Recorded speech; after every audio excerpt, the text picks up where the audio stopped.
Aire de campo, ¿no? Muy contentos de venir a la provincia de Buenos Aires. Específicamente, vení, 9 de julio. Vamos a preparar un mate porque esta edición de Aire de Campo es especial. ¿Qué venimos a hacer?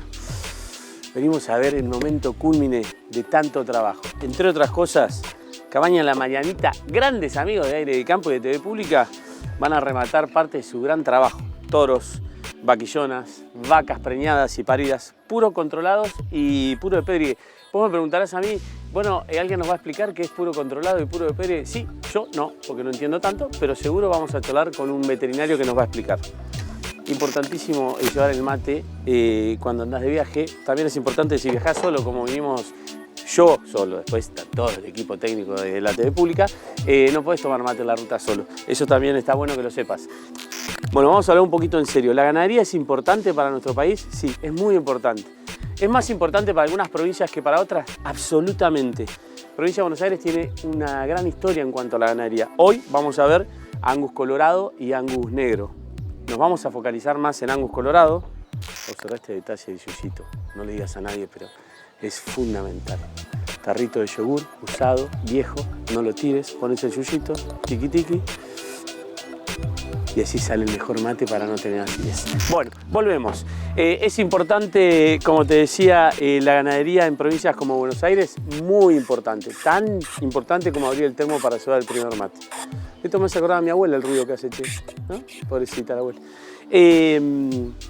Provincia de Buenos Aires tiene una historia muy rica en cuanto a ganadería. Angus, Aberdeen Angus tiene también, por supuesto, unas características muy particulares y que van muy bien en algunas zonas. Esta zona es absolutamente indicada para la raza. Vamos a ver todos de aproximadamente unos 20, 24, 26 meses de edad. Recién me preguntaba Leo, che, ¿qué edad tienen esos toros? Bueno, en realidad me preguntó, ¿eso es un toro o una vaca? Esas preguntas ya no las contestamos. ¿Qué edad tiene ese toro? Pasamos a la segunda pregunta, que era un poquito más técnica. Y mirá, más o menos unos 20 meses, le dije yo. Sin saber demasiado, pero suponiendo un poco. Bueno, como entrerriano algo de Hacienda entiendo. Lo cierto es que vos, para llegar a un remate de Hacienda, con tus vacas, con tus toros, con tu mercadería, con tu producto, no solo es cuestión de tiempo. Es tiempo, esfuerzo, genética, biología, clima, suerte, políticas de Estado, bueno, un montón de cosas. Nosotros estamos acá hoy porque nos gusta mucho que vos del otro lado aprendas un poco junto a nosotros, porque cada vez que salimos nosotros también aprendemos de lo que es esta Argentina productiva. Así que hoy vamos a tratar de hacer todo el programa desde acá y va a tener mucho de Hacienda, por supuesto, y otras anécdotas del campo. Aire de Campo, 9 de julio, provincia de Buenos Aires, Argentina. Quédate con nosotros.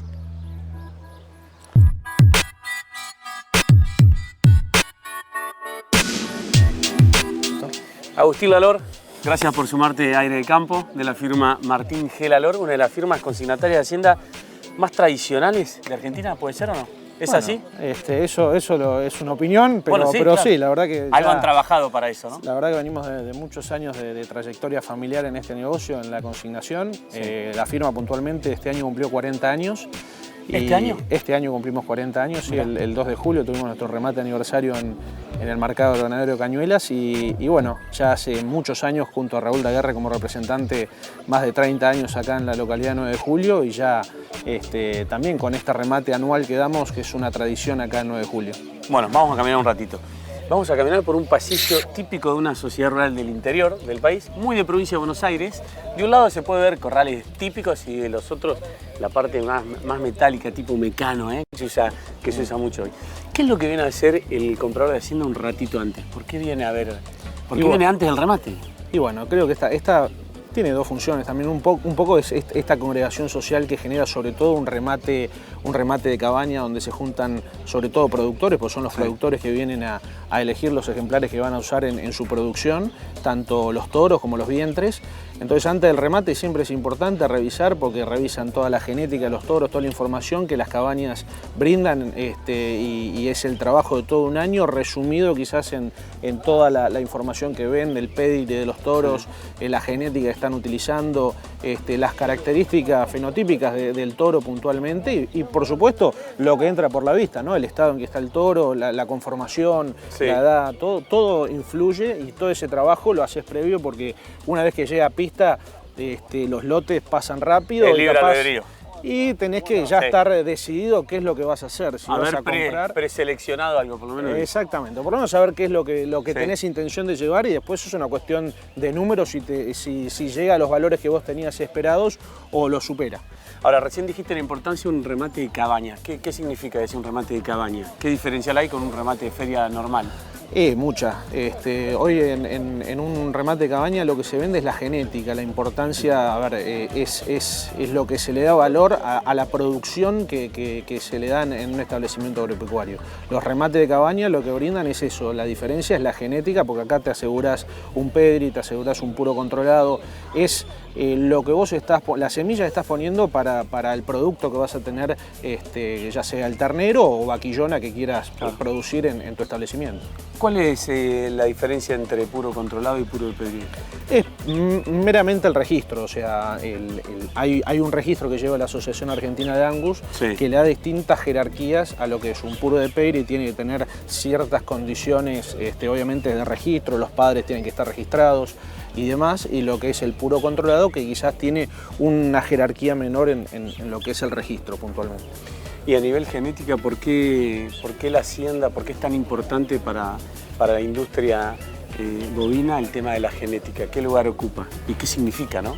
Y la genética te diría que hoy es fundamental, es el valor agregado, es lo que da eficiencia. Lo que decimos es, uno producir un ternero lo puede producir cualquier productor, hijo de cualquier vaca, pero cuando uno ya empieza a hilar un poco más fino en el rendimiento que va a tener el animal después en el gancho, porque al fin y al cabo esto es producción de carne, lo que vas a lograr en el peso al destete del ternero, lo que vas a lograr en el peso final del ternero una vez destetado, entonces todo ese proceso, toda ese valor agregado que le da la genética, lo tenés que trabajar con anticipación. No es que vos comprás cualquier vaca, le echás cualquier toro y vas a tener el mismo resultado que alguien que va controlando y va mejorando año a año todas esas pequeñas eficiencias que se le puede lograr a un rodeo de cría o a un rodeo de, ponele, la gran mayoría de los productores que compran puntualmente en esta zona son todos productores que hacen ternero para producción de carne, no quizás para seguir generando más genética. Entonces, pero no es lo mismo un cuarto bien redondeado, no es lo mismo una circunferencia escrotal determinada, no es lo mismo un peso nacer para que la vaca pueda tener una aparición más tranquila. Exactamente. Eso todo se arregla en el laboratorio, en la genética. No tanto en el laboratorio, sino en la genética, en el valor, en las características que está buscando el productor para su producción. Sí. ¿Cuál es el rol de las casas consignatarias en unir esta situación entre quien tiene un apego infernal? Porque el cabañero, su hacienda es la mejor, su hacienda es la que le llevó tanto esfuerzo, el comprador necesita hacer un buen negocio, el precio de compra es una buena entrada para un futuro buen negocio. ¿Cómo haces ahí? Porque el rol que le toca a las casas consignatarias no es menor. No, la verdad que nosotros, los cabañeros depositan en nosotros una gran confianza y nosotros tenemos que llevar adelante toda la parte quizás más comercial que lleva adelante, capaz congregar a muchos compradores, traer a la gente, hacer todo lo que llamamos el circo de la organización de este evento. Bueno, toda esa parte vendría a ser la parte más lúdica de la parte necesaria. Y después está toda la parte administrativa, contable, de facturación y obviamente de responder ante los cabañeros. Las casas consignatarias, por lo menos las serias, son responsables de las operaciones que realizan. Entonces, el productor que le vende un consignatario sabe que va a cobrar porque el consignatario que ya tiene 40 años operó a través de la LOR. Operó a través de la LOR y sabe que le está vendiendo a la LOR o le está vendiendo a otra casa consignataria y sabe la trayectoria que tienen de siempre haber cumplido. Bueno, básicamente la confianza a la hora de hacer negocio. Totalmente, esto es un negocio de confianza 100%. Acá estamos viendo Angus colorados y Angus negros. No te voy a preguntar cuál es, te gustan más ni cuál es tu preferido. No te voy a meter en ese brete como para seguir en términos camperos, ¿no? Pero decime qué diferencia. Si yo mirá, recién Leo me dice, tengo plata para un toro. ¿O negro o colorado? Bien. No vamos a decir cuál, pero ¿cuáles son las diferencias? No, la raza... Aparte del color, por supuesto. La raza es la misma, puntualmente en el Aberdeen Angus termina siendo una cuestión de gusto del productor. es la misma raza, es la misma producción, es la misma, como le decimos, cuando le sacás la ropa los dos son iguales. Sí. Entonces, ¿Son idénticos? Son idénticos, Perfecto. sí. Después, obviamente, las genéticas, o sea, el pedri que tiene el negro no es el mismo que el colorado, puede tener diferencias, pero por el toro, no tanto por el color del animal. Sí. Bueno, la verdad, para nosotros es un placer. Tenemos, por supuesto, en nuestro corazoncito la cabaña La Marianita, de la familia RKZ. Si está bien dicho, ellos me retan porque yo les digo el apellido como realmente se pronuncia y me dicen, no, ese RKZ, ¿viste? Ese RKZ. Pero la verdad que tengo el corazoncito con ellos. Hay que hacer un esfuerzo para criar Angus colorado porque le contamos a la audiencia que, digamos, la naturaleza hace que si cruzas un negro y un colorado, lo que salga es negro. ¿No? Con lo cual hay un primer esfuerzo en mantener un color. ¿Es por gusto, me decís vos? Sí, sin lugar a dudas es por gusto. Pero el apego del cabañero hacia, no digo la perfección porque al fin y al cabo están creando animales, pero hacia buscar lo mejor, no solo los mejores valores, sino el animal más lindo. Bueno, en Aberdeen Angus, cuando vos vas a Palermo y ves las competiciones, digamos, a nivel hembra, a nivel vaca, se habla de una feminidad en la vaca Aberdeen Angus. Hay todo como una puesta en escena que para el que viene afuera, nosotros nos pasa con la audiencia que tenemos en TV Pública, que es muchísimo, hay gente muy campera y hay gente que escucha un término de, mira, esta vaca no es tan femenina, esto de la circunferencia escrotal en un toro, del peso a nacer. ¿Cómo se hace para unir esos dos mundos? Mirá, a ver, como yo digo, a ver, la raza Angus es la predominante, ha habido un trabajo muy bien realizado desde ya hace décadas, te diría casi centenario, de la Asociación Argentina de Angus en la Argentina, puntualmente para... Aprovecho y le mando un gran abrazo a Alfredo Guzmán porque si no después me reta, ¿no? Estamos bien, Un gran valor de la raza Angus en Argentina. No, un gran valor, sí. Obviamente no desmereciendo las otras razas que tienen sus virtudes, por supuesto, pero el trabajo que ha hecho la corporación y la Asociación Argentina de Angus ha sido muy importante. Desde el servicio que le brindan al productor cabañero, sobre todo, que es todo el tema de los registros, bueno, y la gran presencia que tienen en su comunidad de clientes, que son todos los cabañeros y los productores en sí, que están trabajando siempre en renovar y mejorar ese trabajo que hacen las cabañas, siempre dando asesoramiento, brindando información. Bueno, creo que la Asociación Argentina de Angus es líder en eso, no solo en Argentina, sino a nivel mundial. Agustín, querido, feliz cumpleaños, estos 40 años de Martín Gelanor y que esta tarde huele el martillo, ¿te parece? Ojalá, va a ser así.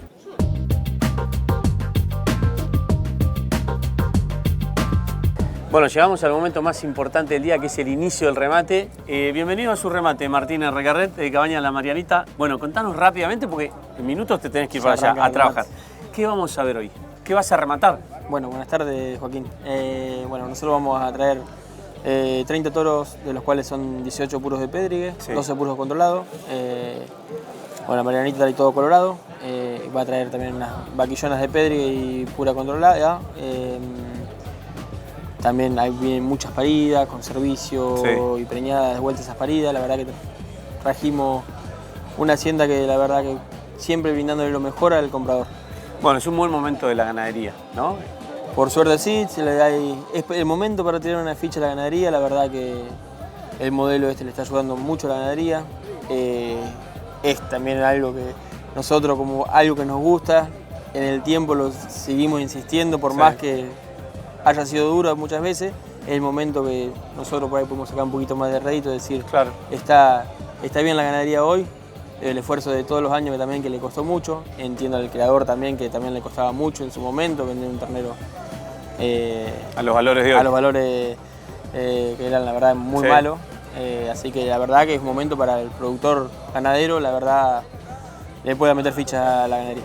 ¿Es un trabajo que se puede hacer sostenido en el tiempo si no hay pasión, digamos? No, yo creo que más allá que todo sea negocio, que sea venta y todo, esto, la parte genética es una pasión que vos agarrás y vas a poniendo ficha todos los días del negocio, no del negocio, porque es algo, una pasión la verdad, lo que es la genética y tratar de producir cada vez mejor para brindarle a los compradores lo mejor que podemos sí. Todos los años, ir mejorando todos los años. ¿Te gusta más hacer toros o hacer hembras? No, eso no es indiferente, es buscar siempre el individuo superior, superarte siempre con un individuo. Tanto en la cabaña, ya con las transferencias embrionarias y todo, vas buscando siempre buscar algo mejor para, como te digo, sacar un nuevo padre, una nueva madre donante, que vos agarréis y multipliquéis esa genética y podás llevarle también, como hoy hay hijos de transferencia embrionaria que son padres que la cabaña se guarda hermanos enteros para dar servicio, y hoy lo pueden comprar un cliente acá en el remate. Bueno, para terminar, porque ya está arrancando el remate, han tenido excelentes participaciones en Palermo. Estamos hoy en el remate anual de La Marianita. ¿Qué sigue hacia adelante? No, hacia adelante sí, es más ya ponerse más en firme para presentar en exposiciones también puede ser. La verdad faltaría un poquito más el trabajo ese de preparar para exposición, sí. pero la verdad que la genética está, hay que ir poniéndole más ficha y preparando mejor para ir a presentarse en Palermo, Bolívar, como fuimos el año pasado, sacando el reservado. La verdad que es algo como para seguir en la parte que es un buen marketing para la cabaña. Estos momentos son importantes y nosotros no queremos dejarlos de lado porque tiene que ver una de las funciones al final del camino que tienen estos remates, y es la acción solidaria, el estar presentes, cómo el campo se integra a la sociedad. Vamos a charlar ahora con Maximiliano Agustinelli de la Escuela Rural 2 de La Niña. Sepan disculpar el ruido de fondo, pero esto es un típico almuerzo rural de Remate Hacienda. ¿Estamos de acuerdo, Maxi? Estamos totalmente de acuerdo. Es bueno poder contar con tanta participación, porque cada uno de los comensales está ayudando a la cooperadora de las dos escuelas, la secundaria 2, en el que me toca ser director, y la primaria 18. Bueno, contanos un poco cuál es la función de la escuela. Recién te estábamos buscando para entrevistarte y estabas sirviendo el almuerzo, o sea, polifuncional. Un poco todo es así, ¿no? Sí, más en las escuelas rurales donde uno tiene que vestirse un poco de todo. Un día soy director, otro día sos el que acompaña a la familia. En este caso me toca ser parte de la cooperadora, trabajar a la par de todos los cooperantes que nos están ayudando en este momento. Así que es parte del ámbito rural. Bueno, ¿cuál es el rol de la escuela en este remate? Bueno, la escuela en este remate hace la parte de servir, armar el salón y después vestir el salón y todo lo que es retirar. Después se retira todo. En este momento cada uno hace de mozo, y a la vez también después hacemos todo lo que es devolver vajilla y utensilios. Bueno, ¿y qué es lo que obtienen a cambio de eso? ¿Por qué la escuela está acompañando al remate? Bueno, la escuela acompaña el remate porque todo lo que se sirve ahora es donado por las dos cabañas, y a nosotros nos pleno, todo completo, la entrada de cada uno de los comensales. Así que, si bien es un trabajo que hacemos hace 10 años, 11 años en esta, la gratificación es que nos queda todo lo del ingreso de la entrada. El año pasado, como se cumplieron 10 años, también se remataron 2 animales, los cuales fueron, el resultado de ese remate fueron donados a las 2 instituciones. Por eso se agradece muchísimo a cada uno de los que forman parte de este remate. ¿Qué hace la escuela rural con lo recaudado? Con el recaudado, que siempre hay infraestructura. Más que nada tenemos por delante una reparación muy amplia, que es la parte de las aberturas que cubren todo el perímetro. Las escuelas rurales suelen ser, en este caso es, una casa vieja que se donó y se transformó en una institución que fue creciendo, y bueno, siempre les pasan los años. De hecho, la secundaria cumplió 50 años el año pasado, le pasan los años, y bueno, siempre se requiere estar refaccionando, reparando. Bueno, gracias Maxi y muchos éxitos. Gracias a ustedes por la entrevista.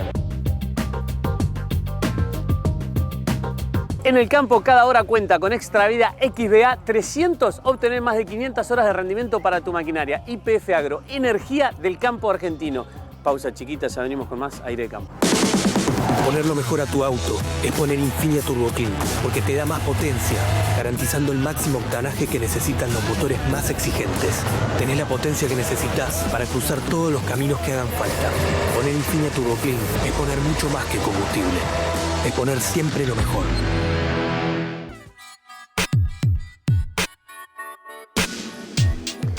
Gracias por seguir con nosotros acá en Aire de Campo. Como todos los sábados tenemos una conversación un poquito más profunda, seria, un poquito más, no digo importante, pero sí necesaria. Y no va a ser la excepción porque estemos afuera de casa y vamos a charlar un rato con Hugo Lorenzo Enríquez, ingeniero, agrónomo y presidente de la Sociedad Rural de 9 de Julio. Gracias por recibirnos. Buen día, gracias a ustedes por este momento y por de alguna forma difundir lo que hacen. El interior al todo el país. Bueno, yo si no difundo el interior me matan porque soy de Gualeguay, Entre Ríos. Y le hemos inoculado una entrerriana que es Florentina Raceto, que está acá, ingeniera agrónoma, volviendo loco a todo aquel que se le cruce en el camino, pero dando buenos resultados. Un beso grande para la Pipi Raceto también. Bueno, te toca estar al frente de una sociedad rural bien importante, en una provincia que es de las más importantes en nuestro país. ¿Cuáles son las preocupaciones que hoy tiene el socio de la rural, Hugo? A ver, las preocupaciones de los productores el último año y medio bien marcadas son los problemas de inundaciones que tuvimos en la zona, que fueron muy graves. La realidad que la magnitud que tomó el año pasado hizo de alguna forma que estuviéramos en todos los medios, tanto locales como provinciales y nacionales, porque la inundación nos pegó muy fuerte. El partido 9 de Julio, cuento un poquito, tiene 400.000 hectáreas el partido, y el año pasado tuvimos prácticamente el 60% bajo agua. Es mucho, Hugo. Es mucho. Eso dejó de alguna forma fuera de juego un montón de producción. Este año se sembró, se cultivó aproximadamente el 55% de lo que se trabaja, que el partido tiene más de un 50% de superficie agrícola, el resto es ganadero, y de alguna forma también achicó el rodeo ganadero por el exceso de agua, y eso, bueno, hoy está impactando en la economía local, porque bueno, la cosecha se redujo, la producción de carne también se redujo, y eso es un dominó. ¿Cómo vos decís que impacta en la sociedad, digamos? ¿Cómo ves que impacta? Contale a la gente. Y la realidad, ¿cómo impacta? Menos trabajo para los contratistas, menos ingreso económico para los productores, que se terminan transformando en menos flete, en menos consumo en la localidad, menos camionetas compradas, menos vehículos, menos dinamismo en la ciudad y el comercio, y eso se está notando y el impacto es fuerte, ¿no? Ustedes vienen, seguro estamos viendo algunas imágenes al respecto, vienen muy castigados de una inundación, ¿no? que afectó a más del 50% de las hectáreas agrícolas. Sí. Lo que tiene la inundación, a ver si estás de acuerdo o no, es el espanto que causa, ¿no? Sí. Porque la sequía es bravísima también, y este partido también sufrió, como gran parte de la Argentina, hace unos 4 o 5 años atrás, una sequía muy picada. No 4 años, salimos de una sequía muy fuerte, y prácticamente 3 años de sequía, y entramos de golpe en inundación. Sí, ahora lo que tiene la inundación, a diferencia de la sequía, entiendo que la sequía se corta, empieza a llover, vuelve la vida. La inundación deja durante muchos meses realmente un panorama desastroso. Y a mí lo que me impresiona es el tipo del campo, ¿no? Y las mujeres de campo que salen de sus casas y ven ese cuadro, que es realmente devastador. Ver el campo inundado es todo un tema. Y lo que viene, y no solo con caminos rurales, con la producción, sigue afectando. ¿Cómo se sale de eso? Sabiendo que, por ejemplo, este año, Hugo, va a estar bien complicado con las lluvias. Sí, la preocupación este año es muy fuerte porque nosotros no terminamos esa inundación, si bien el verano nos ayudó muchísimo, de hecho fue un verano seco de vuelta, que de alguna forma los cultivos, hay lotes que le pegó de vuelta la falta de agua, porque justamente lo que se pudo sembrar fueron los lotes más altos, y el agua no se terminó de ir. Hoy todavía en partido 9 de julio quedan alrededor de algo más de 100.000 o 100.000 hectáreas con agua, que es un número. ¿Hectáreas agrícolas? Hectáreas totales. Ajá, ok. Se pudo recuperar poco de lo agrícola, no hay un número todavía estimado porque todavía, estamos entrando recién en la campaña, pero bueno, somos totalmente vulnerables a que pequeñas lluvias hoy nos dejen fuera de juego, y uno de los problemas más graves que tenemos hoy es el tema de transitabilidad de caminos. ¿Cómo es eso? A ver, contame. Ese es un problema. El año pasado prácticamente cuando fue inundación teníamos el 85% de los caminos totalmente inaccesibles en algún punto. Que eso generó un problema muy grave en la cosecha, al final de la cosecha, y en algunas zonas en particular del 9 de julio, más lo que es al sur de 9 de julio. No quiero dejar el resto porque el resto también nos pasó de alguna forma, pero fue la zona más grave que tuvimos. Y hubo que dejar cosecha en el campo, que se terminó sacando prácticamente en enero, en muchos casos con condiciones de deterioro muy fuertes, pérdida de valor y en algunos casos incluso pérdidas totales. Eso fue la secuela de la inundación del año pasado, que el agua fue bajando y se fue acomodando. Los caminos se secaron, pero no se terminaron de arreglar o no se arreglaron. Se arreglaron muy pocos caminos, caminos troncales, y quedaron muchos caminos sin arreglar. Eso nos deja totalmente vulnerable a que una pequeña lluvia nos deje sin caminos de vuelta, en más de la mitad de los caminos, una pequeña lluvia, y ni que hablar si el evento climático que se plantea se da en condiciones altas, el problema va a ser grave. Y lo mismo pasa de alguna forma en la parte de campo, porque las napas están muy cerca de la superficie, muy arriba, con lo que pequeñas lluvias nos dejarían fuera de juego. El año pasado veníamos de prácticamente 3 años de sequía, las napas estaban muy lejos, nos soportamos 600 milímetros prácticamente en un mes, casi sin darnos cuenta, y después de 600 el vaso se llenó y ahí empezó el problema. ¿Tienen diálogo con la provincia? Porque entiendo que la mayoría de los caminos tienen que ver con el gobierno provincial. Los caminos están regidos por el municipio, sí, y hay rutas provinciales que son de tierra que están regidas por la provincia. En realidad hay una ley, la 13.010, que le transfiere la patria potestad y el mantenimiento de caminos a los municipios, okay, y transfiere un fondo económico hacia los municipios. ¿Cómo está eso hoy? Eso está circulando, el fondo está llegando, y el problema grave acá que tenemos en 9 de julio es que el deterioro de la red vial no viene de un año, viene de varios años, de poco mantenimiento y poco trabajo, y un deterioro muy fuerte del parque de maquinaria. El parque de maquinaria hoy, vamos a un ejemplo, hay de 13 motoniveladoras que existen en el partido 9 de julio, hay 6 funcionando. Ese es un panorama. Pasa lo mismo con la retroexcavadora. Entonces la realidad es que el parque de maquinaria está totalmente deteriorado, un parque de maquinaria vetusto, viejo. No se trabaja, he visto en esto de que andamos por todo el país, algunas formas de solucionarlo que tienen que ver con lo público-privado, ¿no? Bueno. En varias provincias, ahora estábamos charlando hace unos días nada más con el ministro de Agricultura y Minería, Ignacio Lupión, en Salta, están en proyectos muy grandes de eso, ¿no? Fieldots, por ejemplo, hartos de tener que tener hacienda por demás, mucho más tiempo del necesario por no poder salir por los caminos, se ponen a trabajar en eso. En la provincia de Córdoba se trabaja mucho público-privado. Digo, ¿no hay un modelo acá para aplicar de esa manera? Bueno, que vuelva en impuestos, que vuelva en... Tocaste un buen tema, en realidad no existe. La red vial es mantenida por el municipio, la tasa vial es aportada por los productores, sí, y el municipio gestiona esos fondos para aplicarla sobre la red vial. Hasta ahí la teoría. Hasta acá llegamos. Sí. El punto que plantea la sociedad rural a partir de ahora con un grupo de referentes, que son un grupo que armamos de productores, el año pasado cuando todo esto empezó a cobrar dimensiones, sí, y empezamos a sentarnos con el municipio, después nos sentamos también con la provincia golpeando puertas o pidiendo, y terminó llegando Nación al final, con un pequeño aporte.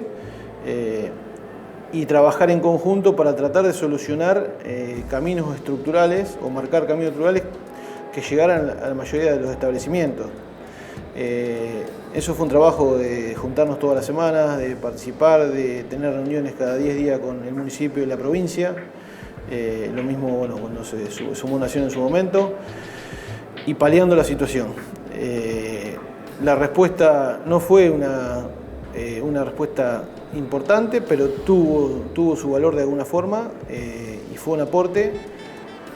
Siempre falta, siempre nos quedamos cortos, pero bueno, tratamos de paliarle y pasar lo mejor posible. Hubo productores que no pudieron llegar a sus campos, y que la verdad que la pasaron mal y que económicamente tienen una situación complicada hoy incluso, sí, porque bueno, el acto productivo del año pasado no se pudo hacer.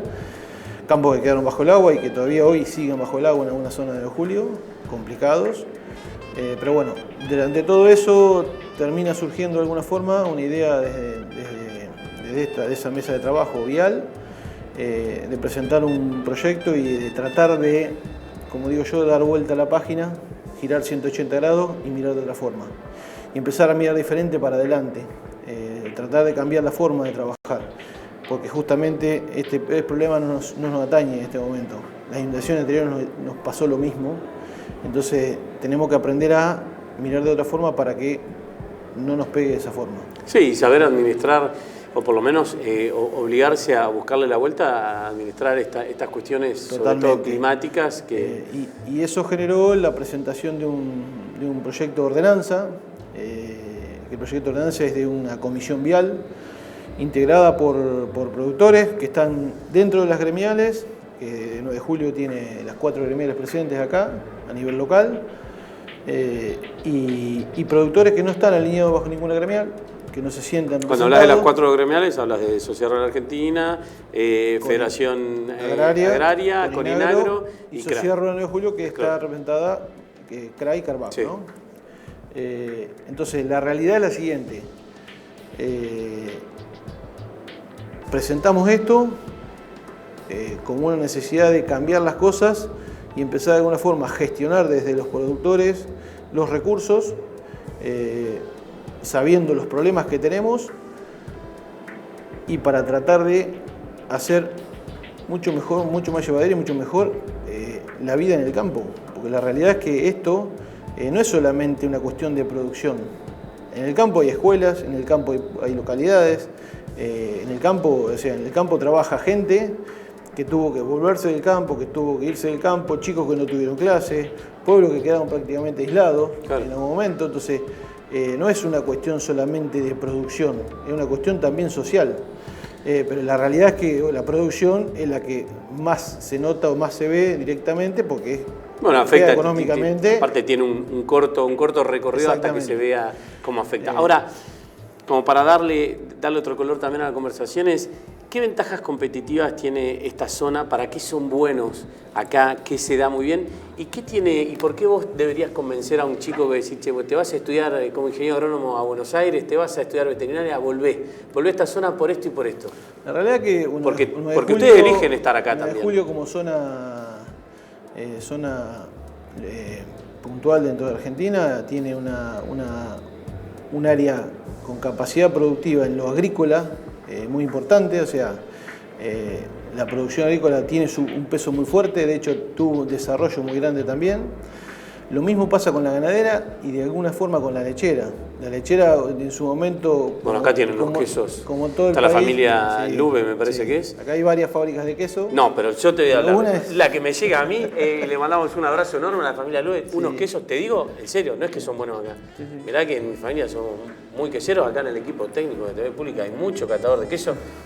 Y le hemos llevado, por supuesto, lo hemos compartido en el estudio.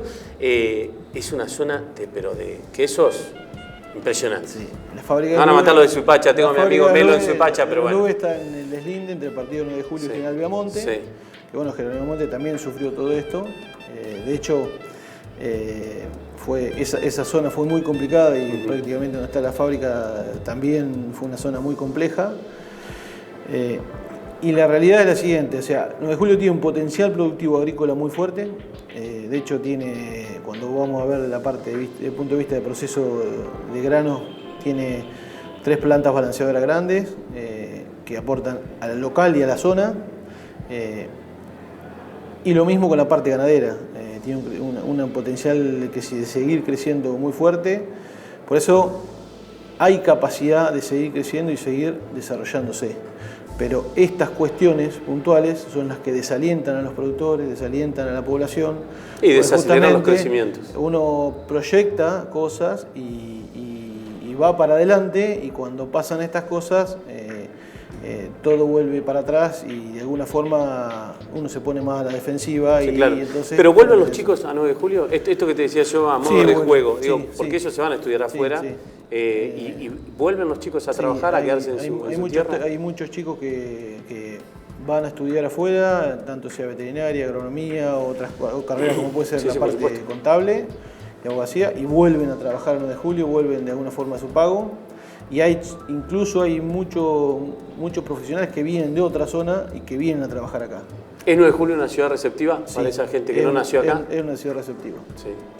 Bueno, ¿qué vamos a ver en un ratito nada más en el remate? ¿O qué querés que veamos? ¿Qué querés? A ver, la realidad... Porque el remate es un tema, el remate, ¿no? Porque ahí se junta dos tipos de personas, ni bien entra, viste, cuando separás tropa, refugio en el campo, vos decís, bueno, compradores y vendedores. Totalmente. Acá hay dos vendedores, la gente de Don Félix y bueno, y nuestros amigos de la Marianita. Y la verdad es que se juegan mucho en un día, viste, porque un poco esto que decía yo, no es que fabricás sin desmerecer parte de la industria, otras cosas. Vos estás mucho en el campo produciendo un toro, viste, lo acompañaste a la madre a preñarla, después todo lo que fue la preñez, el parto y vendés el toro con 2 años, ¿no? O sea que tenés 3 añitos ahí. El bicho que hoy se va a vender, toro de 2 años, Martina Recarret, hace 3 años que lo viene viendo. 2 en vida y meses en la panza, pero antes cuando eligió el toro para preñar a su madre. Espero no te hayas perdido porque a mí un poco me pierde esto, ¿eh? Ahora, Martincito hoy tiene un día muy importante, ¿no? Digo, hay nervios ahí. Sí, por supuesto que sí. Pero también se sabe que la mercadería que sale a pista es de lo mejor que hay en la zona. A ver, en las cabañas estas hay un trabajo, hay amor puesto. Sin duda. Y todo ese trabajo y ese amor termina generando este resultado que vos vas a ver expresado en genética, en animales con una calidad y con una presentación que son para justamente seguir potenciando ese crecimiento productivo, porque es el trabajo que hacen los cabañeros para ir mejorando la eficiencia y buscando el avance genético para que los productores puedan seguir creciendo en producción. Un poco redundante la palabra, pero la realidad es esa. Y para ustedes es más que importante como sociedad rural ser la casa de estos remates, ¿no? Por supuesto, porque de alguna forma nucleás a los productores y nucleás a la familia del campo en este lugar y en esto que, si bien es un negocio y es un remate, termina siendo una fiesta. De hecho, lo viste vos afuera. Sí. No solamente ves productores, sino ves productores, comercio. Incluso vas a encontrar gente de la localidad participando de esta fiesta, aunque no van a comprar, porque lo toman como una fiesta. Bueno, 2 deseos, uno tuyo y uno mío. ¿Qué deseas que pase hoy? ¿Qué deseas que pase hoy? Que la verdad que tengan buenas ventas, como dicen los martilleros. Bueno, yo deseo que haya muy buen asado porque tenemos un hambre. Hemos venido de los estudios de TV Pública hasta 9 de julio y ahora llegó la hora de comer. Seguí con nosotros.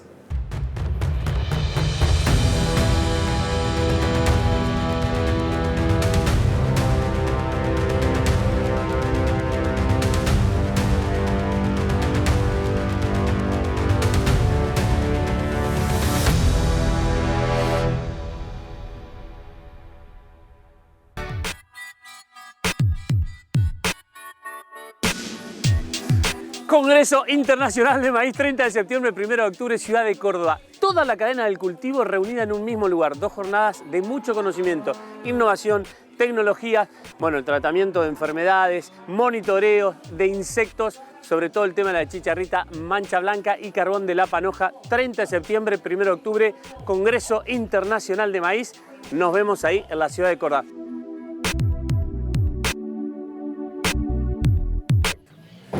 Sebastián Aramburu, médico veterinario, gracias por estar en Aire de Campo. Un placer y bienvenidos acá a 9 de julio a acompañarlos en el 11 remate de la Marianita y de la cabaña de Gullí.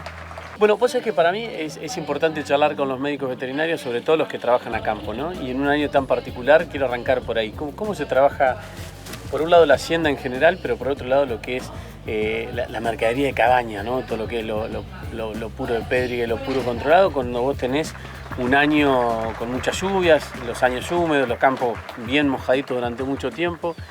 ¿Cómo se trabaja en esas condiciones? Y hoy estamos viendo lo que pasó hace 3 años atrás, cuando se empezó a inseminar estas vacas que están dando estos hijos, que son estos toros. En este transcurrir pasamos un año de seca y un año como el año pasado de una inundación total, terrible, que complicó la dada de comer, hacer las reservas, llegar con la comida a la hacienda donde estaba. Pero bueno, a base de trabajo y de ir haciendo lo que se puede con lo que se tiene, se fue solucionando y bueno, acá estamos la gente de Recarré y de Gullí trayendo la la hacienda como se pudo, pero en muy buen estado y bien presentada, que es lo que se busca durante todo el año. En los años de tanta humedad, tanto en el piso, de lluvias, como de temperaturas y demás, sobre todo estamos atravesando un invierno muy cálido y húmedo, o poco frío y húmedo, digo, ¿hay más enfermedades en los animales? ¿Hay que tener un cuidado especial? ¿Cómo se trabaja el animal con un año como este? Sí, son todas situaciones de estrés. Las situaciones de estrés generan en los animales inmunosupresión y algunos los castiga más y otros menos. La idea es buscarle el confort como se pueda, en lomas, en lugares altos y llegar a ellos con la comida para que sufran el menor estrés posible. Los planes de vacunación siguen siendo los mismos y con un poco más de cuidado y atención por lo que pueda llegar a suceder. Pero bueno, todo es variable. Este invierno realmente, como decís vos, un invierno cálido de pocas heladas y lo que es con el forraje acompañado muy bien. Realmente un invierno que está hasta el momento siendo relativamente fácil. Tenemos las consecuencias de la inundación, los bajos anegados y todo, pero bueno, ajustándonos a esto. El animal con este tipo de inviernos, ¿come más, come menos, engorda más, engorda menos? Te pregunto porque recién charlábamos con Miguel R. Carret de aquellos años donde venís de una inundación y los pastos son más agua que fibra, más agua que alimento, y eso lo siente el animal, ¿no? El animal lo que siente es la falta de confort. Un animal que se tiene que echar en el barro, que tiene que, para llegar a la comida, caminar 100, 200, 300 metros dentro del agua, el engorde no va a ser el mismo. No le gusta. No le gusta. Está fuera de zona de confort y con un estrés mayor. Por eso hay que tener más recaudo y más cuidado para poder llegar a terminarlo y a completarlo bien, como se quiere llegar a un remate, ¿no? Que tiene que ser hacienda de excelencia. ¿Cuánto tiene que trabajar el médico veterinario en Hacienda General y cuánta presencia tiene que tener cuando haces cabaña? Y en la cabaña yo digo que es una atención personalizada. Ya un consultorio. Claro, ya uno lo conoce por el número, por el nombre, sabe cuál es el toro de más genio, el menos genio, el más manso, lo mismo con las vacas. En el trabajo campo general, por ahí uno tiene menos percepción de cuál es cada animal, pero el trabajo es similar, con mucha más intensidad en la cabaña, porque se pone un embrión, porque se retacta 2 o 3 veces para ver ese embrión si sigue prendido o no, se hace inseminación, se reinsemina. Se hace una ecografía más con preñeces más chica de 28 días para poder volver a reinseminarse, están más encima, lleva más horas de trabajo. Y en lo que tiene que ver con la producción de carne, ¿cómo está la zona, digamos? ¿Cuáles son las recomendaciones? Porque finalmente el animal, básicamente uno busca carne a través de todo este trabajo. Sí, yo creo que 9 de julio viene cayendo en stock de Hacienda, vacunación hace 3 o 4 vacunaciones atrás viene cayendo. Estamos hablando de vacunación de aftosa. De aftosa, que es donde uno mide la cantidad de... Es el censo anual de la Hacienda. Claro, que tenemos. Ahora veo muy buena expectativa, veo consulta de cliente preguntando por quién tiene terneras para inseminar, terneras para comprar, veo que hay retención de vientres, así que acompañando que la agricultura no está con tan buenos números, yo creo que la ganadería está intentando ocupar un espacio que estaba ocupando la agricultura. En algún campo más marginal que la agricultura ahora no se le va a animar, claro, está llegando la ganadería ahí. Bueno, nosotros tenemos un gran amigo que es Carlos Godanza, también médico veterinario que anda muy por la zona y muy por la provincia de Buenos Aires, en muchos remates, y dice que según él no ha habido en un momento de la ganadería, desde que se miden seriamente los números a nivel económico o rentabilidad como este, igualmente cuesta entrar, pero que hay que animarse porque esta situación vino para quedarse, ¿no?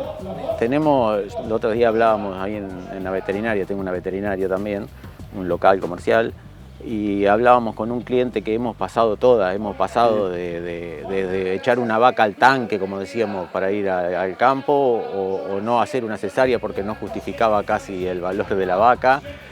Bueno, hoy estamos en otro lugar que hay que aprovecharlo, los valores son buenos y con un buen manejo se puede lograr una rentabilidad parecida a lo que era la agricultura, que era la que desplazaba a la ganadería. Claro. No es fácil volver a la ganadería, porque uno de de ganadería, agricultura, con 2 discos y una siembra de soja sale andando. Desarmar un alambrado en una tarde nomás. Claro, y volver de ganadería a agricultura, de agricultora a ganadería es más difícil. Hay que tener aguadas, hay que tener la gente, hay que tener los alambres en condiciones.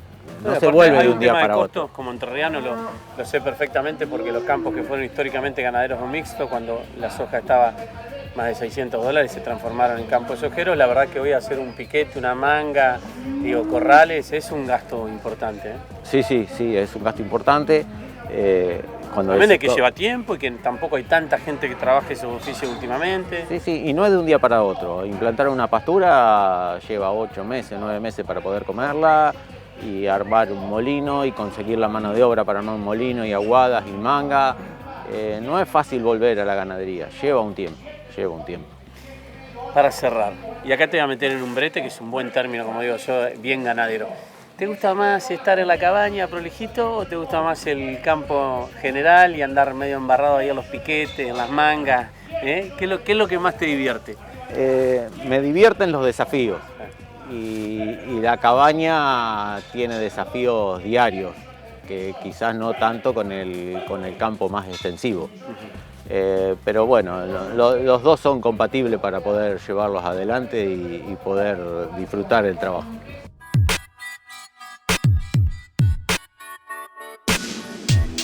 Bueno, una nota especial para nosotros porque es conocida de la casa, Florentina La Pipi Raceto, ingeniera agrónoma, zona de 9 de julio, fanática de Aire de Campo en todas sus versiones, streaming, radio, TV pública. ¿Estamos de acuerdo o no? Estamos de acuerdo. Fan número 1, desde el principio. Desde el principio con Pablito Taján, también de 9 de julio, a quien le mandamos un abrazo. Bueno, contame un poco la zona que están cosechando, cómo están los maíces, hablemos de rindes. Bueno, te cuento un poco. En este momento se atrasó bastante la fecha de cosecha de maíz. Estamos cosechando maíz porque se sembró todo bastante más tarde por todo el problema que hubo del agua y la inundación, entonces se hizo maíz tardío. Cuando hablamos de maíz tardío nos referimos a partir del 15-20 de noviembre en adelante, hasta terminamos de sembrar el 24-25 de diciembre, con lo cual recién ahora estamos cosechando, casi todos con humedad, 18, algunos con 17,5. Los rindes, gracias a Dios, en su mayoría son buenos. Estamos hablando de cuántos kilos por hectárea. 9.000, 10.000 kilos. Okay. En promedio seguramente sea un poquito más abajo. Y bueno, después tenés siempre algún lote por alguna fecha de siembra del 24 de diciembre o 25 de diciembre que después no llovió, entonces esos maíces sí están un poco más abajo de 7.000 kilos, una cosa así.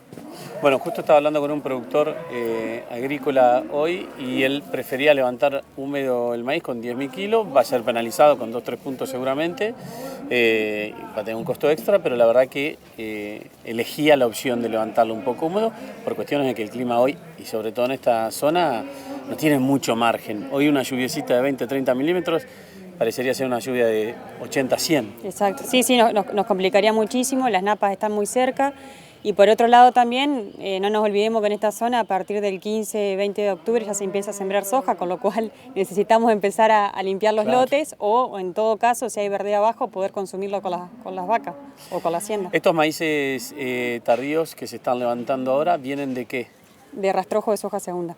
Ok, acá lo usan para comer al rastrojo. Sí, depende de cada establecimiento. Tenemos establecimientos que necesitan comer los rastrojos. Debajo de ese maíz en muchos establecimientos todavía hay verdeos, con lo cual se necesitan comer, que fueron sembrados con dron. Sí. Y bueno, nada. Y después por una necesidad económica del productor que ha sido muy castigado el año pasado, necesita caja, necesita levantar el maíz, porque es lo único que va a tener algunos productores que no pudieron hacer trigo para vivir hasta la cosecha el año que viene, hasta mayo el año que viene. ¿Se está viendo siembra con drones acá en esta zona? Lo que es verdeo, sí, señor. Sobre todo lo que es regras y avena, este año se implementó muchísimo porque estaba muy difícil la llegada con maquinarias, entonces fue una salvación, por decirlo de alguna manera, la realidad. ¿Cómo es la siembra con dron? Y la siembra con dron, en este caso acá hay varias empresas que uno contrata el servicio, se compra la semilla, se carga el dron, se siembra. Una avena tiene bastante más cantidad de kilos que un regras, pero bueno, se siembra arriba del maíz o arriba de la soja y luego de la cosecha se puede consumir por los animales. Por lo general, o se espera un poquito más si es que no tiene el tamaño ideal y se consume luego. Lo que hace es, cuando vos sembrás tarde y cosechás tarde, sobre todo cuando sembramos tarde, lo que ganamos es tiempo que no lo tuvimos el año pasado. Claro. Para poder consumirlo con la hacienda, porque nada, los campos apretan, digamos, todos los campos bajos, los campos que se dedicaban 100% a la ganadería, hoy en día están bastante restringidos por el agua, entonces está difícil, digamos, buscarle lugar entre la agronomía, la parte agrícola y la parte de hacienda. ¿Cómo está el trigo en esta zona? Los trigos están buenos, están lindos, están en pleno periodo de macollaje, ya la mayoría hicieron toda la fertilizada, y bueno, esperando que no pase nada, es decir... ¿Qué sería que pase? Y bueno, que no nos caiga una helada, que se pueda cosechar bien, que no sea la cosecha del año pasado. Y por otro lado, que haya buen rinde, ojalá que haya buen rinde porque los márgenes están muy apretados de los productores. Hoy en día sembrar maíz, por ejemplo, tenemos una inversión de 8 o 9 mil kilos de maíz por hectárea que necesitamos, digamos, para poder solventar los gastos que uno tiene y nada, y el riesgo que hay por el riesgo de lluvia que hay a fin de año. Y la verdad que es preocupante. Es preocupante porque vos te arriesgás a sembrar maíz y por otro lado no sabés cuánto vas a perder esa superficie. Entonces lo ideal sería, sembrar los más seguros y bueno, y tratar de que el clima nos acompañe este año. Sí, ¿cuál es la opción al maíz? Si hay algún productor que en definitiva no quiere arriesgar invirtiendo 7.500 kilos para buscar 8.500 con el riesgo que eso implica, o aquellos que invierten 8.500 para buscar 11.000 kilos y que eso puede no pasar de esa manera, porque en definitiva la última palabra la tiene el clima, por lo menos en 4 o 5.000 kilos, ¿no? Eso seguro. Sí. Digo, ¿cuál es la opción en esta zona a ese maíz? La opción en esta zona puede ser atrasar la fecha de siembra, siempre y cuando te permita sembrar, porque si el niño viene a fin de año tampoco vas a tener mucha opción para sembrar. Otra sería particionar la fertilización, como para no arriesgar tanto. Esto que quiere decir, la parte nitrogenada la puedes hacer en 2 veces, entonces arriesgás una parte y si la otra se te inundó o perdiste, bueno, refertilizás la parte que te quedó, que se salvó del agua. Pero nada, y si no cambiar de cultivo. Y sí, soja, por ejemplo, podría ser. ¿Cuáles son las fechas acá de soja? A partir del 15 de octubre en adelante. Bueno, sería un cultivo, digamos, con menos riesgo y con menos inversión sobre todo. ¿No te convence? Los márgenes de todos los cultivos están muy duros este año, están muy duros. Tenemos, por un tema, las retenciones y por otro lado, digamos, hay mucha producción a nivel mundial de lo que es soja y maíz, entonces tampoco el precio internacional nos acompaña. Entonces es como que hay muchas trabas de todos lados. Y por otro lado, los arrendamientos de los campos no bajan. Y bueno, la realidad es que sí está ajustado el número para la agricultura este año. ¿Cómo hace el ingeniero agrónomo que cuando están los números apretados busca rentabilidad trabajando de manera más eficiente, fertilizando más, haciendo más lógico con los números? ¿Cómo hace en ese diálogo con el productor, que en definitiva es quien invierte el dinero, para llevarlo a más producción? Es decir, bueno, mirá, el riesgo se achica cuando la escala se aumenta. No deben ser hoy discusiones sencillas en los campos. No, y aparte el productor viene muy golpeado. En esta zona la mayoría de los productores alquilan campo, con lo cual el 80 o el 70% de su inversión es con campo alquilado, entonces eso vos precisabas una caja para poder pagar los arrendamientos, poder pagar los insumos. Ya venimos castigados el año pasado. En el caso nuestro se sienta, se hace un plan de siembra, se hace los márgenes de cada cultivo y en base a lo que puede el productor invertir se decide qué va en cada lote. ¿Tratamos de respetar las rotaciones? Sí. ¿Tratamos de hacer las cosas bien? Sí. Pero no depende 100% de nosotros. Y bueno, nada, la realidad es que sí, uno como agrónomo, como profesional, trata de hacer lo más eficiente posible. ¿Qué quiere decir esto? Tratar de bajar costos, de no aplicar por aplicar, de tratar de fertilizar lo que el suelo necesita, y bueno, y de tratar de siempre estar adelante de los problemas, claro, y no correrlos atrás, ¿viste? Porque siempre donde vos te anticipás, el productor pierde menos plata. En años donde el agua abunda hay que administrar mucho los tiempos y los tiempos pasan a manos de otros, generalmente los contratistas. Sí. ¿Cómo está la zona en cuanto a la demanda, oferta y demanda, tanto de contratistas de siembra, de pulverizaciones, de cosecha? En esta zona hay varios contratistas, hay mucha gente buena, con ganas de laburar. Importante eso, ¿no? Buena y con ganas de laburar. Sí, la verdad que sí, tenemos gente buena y con ganas de laburar, ya sea rubros sembradores, pulverizadores, los cosecheros. Lo que nos pasó el año pasado específicamente es que las máquinas son cada vez más grandes de siembra, más grandes de cosecha, con más capacidad, y en esta zona cualquier máquina grande se enterraba y era imposible que avance. Entonces salieron, digamos, todas las maquinarias de nuestros abuelos viste, chica, con menos peso, con menos capacidad, pero porque precisábamos poder hacer las labores, ya sea sembrar o cosechar, lo mismo que las pulverizadoras, donde a vos se te complica un camino, se te complica un lote, precisás algo más liviano. Entonces, este año en particular pasamos a usar maquinaria más antigua en algunos casos, donde realmente era muy difícil el acceso de los campos y sobre todo realizar el laboreo sobre el lote. Bueno, gracias Florentina, Gracias pero a quédate vos. que nos vamos a despedir juntos. Miren, el campo tiene muchas cuestiones que a mí particularmente me enamoran. Mi historia familiar, entre otras cosas, porque cada vez que piso un campo me acuerdo de mi padre, y otra, mi cuñada, Florentina La Pipi Racieto, que para mí en ella se puede representar lo que es el futuro del campo. La mujer, ingeniera agrónoma, que le gusta laburar y buena gente. Repito, la mujer, ingeniera agrónoma, que le gusta laburar y buena gente. Este fue un programa especial de Aire de Campo desde el 9 de julio, del remate en la sociedad rural, de la cabaña La Marianita. Un abrazo para todos ustedes y nos vemos el sábado próximo. ¿Te parece? Gracias, Joaco. Te Chau, queremos. Adiós.